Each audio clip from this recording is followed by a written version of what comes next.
नमस्कार दोस्तों। आज हम सुनने जा रहे हैं एक प्यारी सी कहानी, उस आवाज की जो रोज स्कूल की दीवारों से टकराकर बच्चों के दिलों में खुली हवा भर देती थी। कहानी का नाम है स्कूल की आखिरी घंटी। लेखक प्रणव शर्मा। एक छोटे से शहर में एक पुराना सा स्कूल था।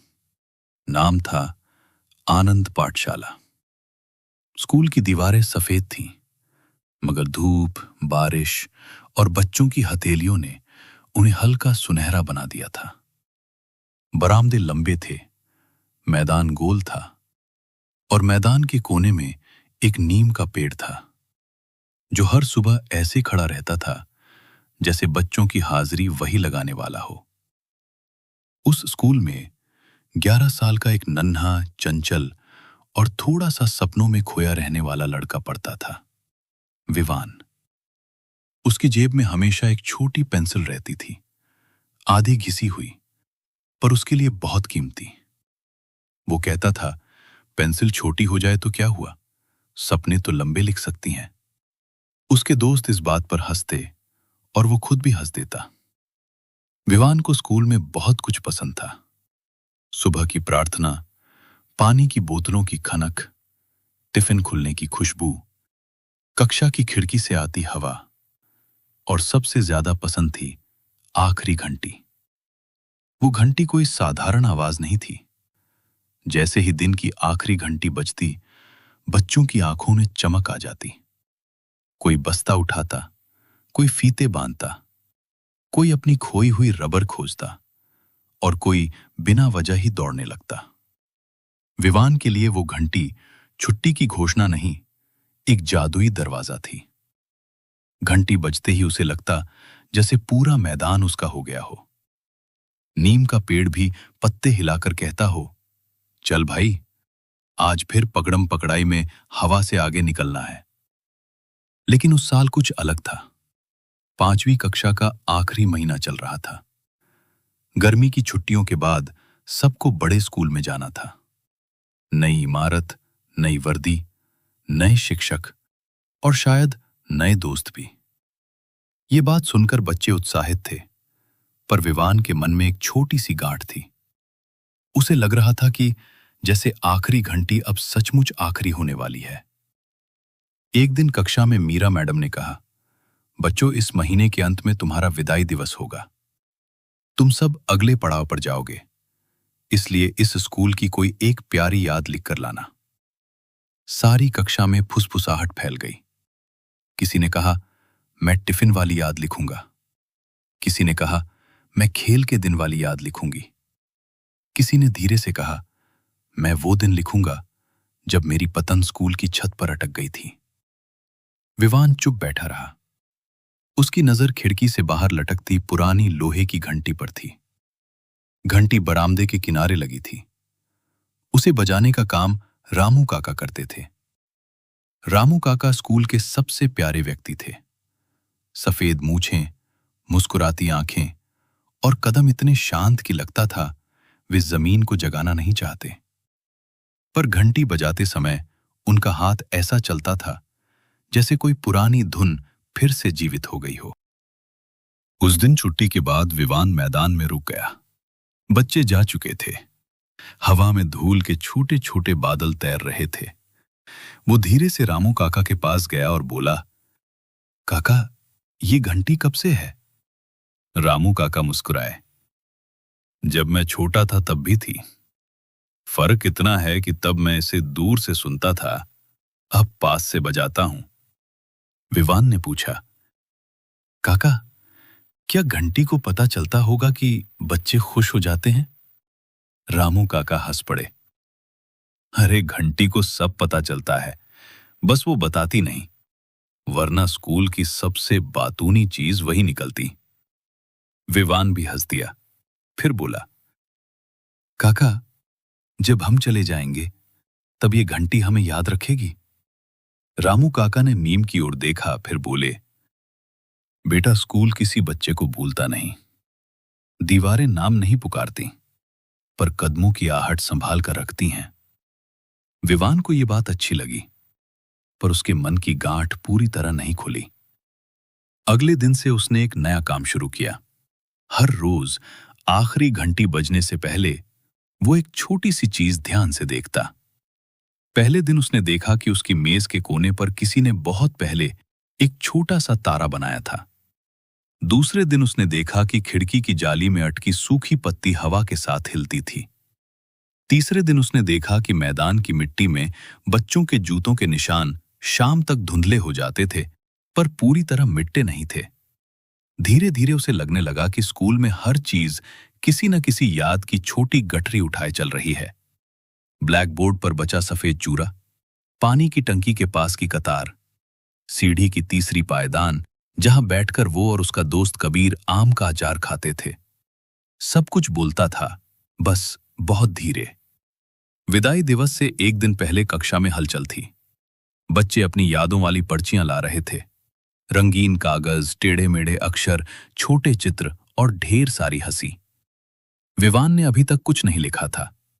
उसकी कॉपी खुली थी, पेंसिल हाथ में थी, पर शब्द जैसे छुट्टी लेकर घर चले गए थे।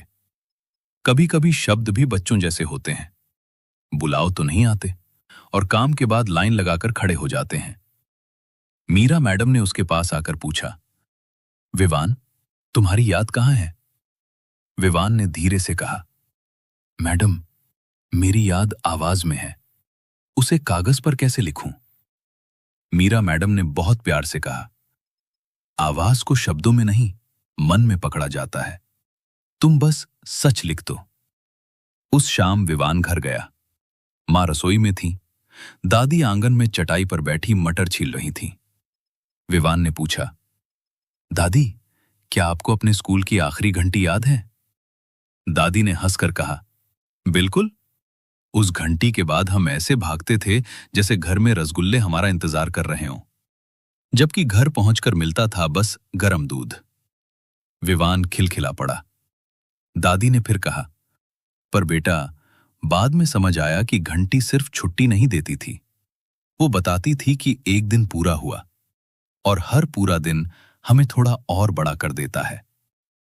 विवान को जैसे अपनी बात मिल गई। उसने कॉपी खोली और लिखना शुरू किया। उसने लिखा कि आखिरी घंटी बच्चों को बाहर नहीं भेजती, वो उनके भीतर छिपी उड़ान को खोलती है। उसने लिखा कि जब घंटी बजती है तो बस्ता हल्का नहीं होता, मन हल्का हो जाता है। उसने लिखा कि शायद बड़ा होना स्कूल छोड़ना नहीं, स्कूल की आवाज को अपने साथ ले जाना है। अगले दिन विदाई दिवस था। स्कूल सजा हुआ था। नीम के पेड़ पर रंगीन कागज की पतली पट्टियां बंधी थीं।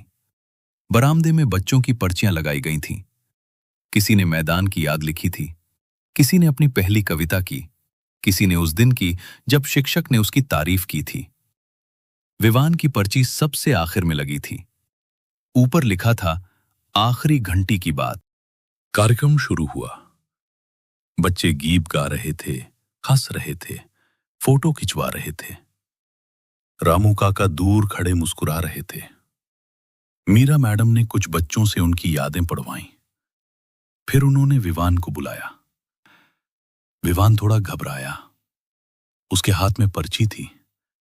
उसने सामने देखा। उसके दोस्त बैठे थे, शिक्षक बैठे थे, और नीम के पत्ते हवा में ऐसे हिल रहे थे जैसे वे भी सुनने आए हों। विवान ने पढ़ना शुरू किया। जब आखिरी घंटी बजती है तो हम सब दौड़ते हैं, पर मुझे लगता है घंटी हमसे कहती है कि आज का दिन तुम्हारे पास रहा, अब इसे अपनी जेब में रख लो। कल नई जेब होगी, नई कक्षा होगी, नई बातें होंगी, पर यह आवाज कहीं नहीं जाएगी। ये याद दिलाएगी कि हमने यहां हंसना सीखा, दोस्त बनाना सीखा, गलती करके फिर कोशिश करना सीखा। कक्षा शांत थी, पर वो भारी चुप्पी नहीं थी। वो वैसी चुप्पी थी जिसमें लोग मन से सुनते हैं। विवान ने आगे पढ़ा। हम बड़े स्कूल में जाएंगे, पर जब भी कोई घंटी बजेगी मुझे ये बरामदा याद आएगा, रामू काका का हाथ याद आएगा, मीरा मैडम की मुस्कान याद आएगी। और ये भी याद रहेगा कि छुट्टी का मतलब भाग जाना नहीं, खुशी से अगले दिन लौटना भी होता है। सबने ताली बजाई। रामू काका ने अपनी आंखें हल्की सी झुका ली, जैसे मुस्कान को छिपा रहे हों। मीरा मैडम ने कहा, बहुत सुंदर विवान, तुमने आवाज को सचमुच शब्द दे दिए। फिर वो क्षण आया जिसका सबको इंतजार था। आखिरी बार 5वीं कक्षा के लिए घंटी बजनी थी। रामू काका ने रस्सी पकड़ी, बच्चे खड़े हो गए। विवान ने आंखें बंद कर ली। टन टन टन आवाज बरामदे में फैली, दीवारों से गुजरी, मैदान में उतरी, नीम की पत्तियों से टकराई और जैसे हर बच्चे के भीतर कहीं धीरे से बैठ गई। उस दिन कोई तुरंत नहीं भागा। सबने कुछ पल वहीं खड़े होकर घंटी सुनी। फिर धीरे धीरे हंसी लौट आई। किसी ने कहा, चलो आखिरी बार मैदान का चक्कर लगाते हैं। किसी ने कहा, अरे बस्ता तो उठा लो, यादें उठाकर घर नहीं पहुंचा जाएगा। सब हंस पड़े। विवान ने अपना बस्ता उठाया, फिर मुड़कर घंटी को देखा। उसे लगा वो घंटी अब पहले से अलग सुनाई दे रही है। शायद घंटी नहीं बदली थी, विवान बदल गया था। गर्मी की छुट्टियां आईं और बीत गईं। कुछ महीने बाद विवान नए स्कूल में था। वहां घंटी बिजली से बजती थी। आवाज साफ थी, तेज और ठीक समय पर एक दिन जब आखिरी घंटी बजी तो विवान मुस्कुराया। उसे आनंद पाठशाला का बरामदा याद आया। उसे नीम का पेड़ याद आया। उसे रामू काका की बात याद आई कि स्कूल कदमों की आहट संभाल कर रखता है। उसने अपनी कॉपी के आखिरी पन्ने पर छोटा सा तारा बनाया, वैसा ही जैसा पुरानी मेज पर था। उसके पास बैठे नए दोस्त ने पूछा, ये क्या है? विवान ने कहा, एक छोटी सी घंटी है जो दिखाई नहीं देती। दोस्त ने कुछ समझा, कुछ नहीं समझा, पर मुस्कुरा दिया। दोस्ती की शुरुआत में पूरी बात समझना जरूरी नहीं होता, मुस्कान काफी होती है। सालों बाद जब विवान बड़ा हुआ, वो एक दिन अपने पुराने शहर लौटा। आनंद पाठशाला अब भी वहीं थी। दीवारों पर नया रंग था, मैदान थोड़ा समरा हुआ था और नीम का पेड़ पहले से बड़ा हो गया था। बरामदे में वही पुरानी घंटी टंगी थी। रामू काका अब सेवानिवृत्त हो चुके थे, पर स्कूल के नए चौकीदार ने बताया कि वे पास ही रहते हैं और कभी कभी बच्चों को देखने आ जाते हैं। विवान ने घंटी को दूर से देखा। उसे लगा बचपन सच में कहीं जाता नहीं, बस ऊंची अलमारी पर रखी मिठाई जैसा हो जाता है। दिखता नहीं, पर याद आते ही स्वाद दे जाता है। तभी दोपहर की छुट्टी हुई, घंटी बजी। बच्चे बाहर निकले, हंसते हुए, दौड़ते हुए। कोई बोतल संभाल रहा था, कोई फीता बांध रहा था, कोई दोस्त को बुला रहा था। विवान बरामदे के कोने में खड़ा मुस्कुराता रहा। उसे समझ आ गया कि आखिरी घंटी कभी आखिरी नहीं होती, वो हर उम्र में किसी नए दरवाजे की पहली आवाज बन जाती है। और दोस्तों, यही तो इस कहानी की प्यारी सी बात है। कुछ आवाजें हमारे कानों से निकलकर जीवन में बस जाती हैं। स्कूल की घंटी हमें सिर्फ घर नहीं भेजती, वो हमें याद दिलाती है कि हर दिन सीखकर, हंसकर और थोड़ा सा बदलकर आगे बढ़ना है। नमस्ते। इस कहानी को इतने प्यार से सुनने के लिए दिल से धन्यवाद। कल मिलते हैं एक नई कहानी के साथ, जिसमें शायद किसी पुराने बस्ते की जेब से निकलेगा एक ऐसा छोटा सा कागज जो किसी की मुस्कान वापस ले आएगा।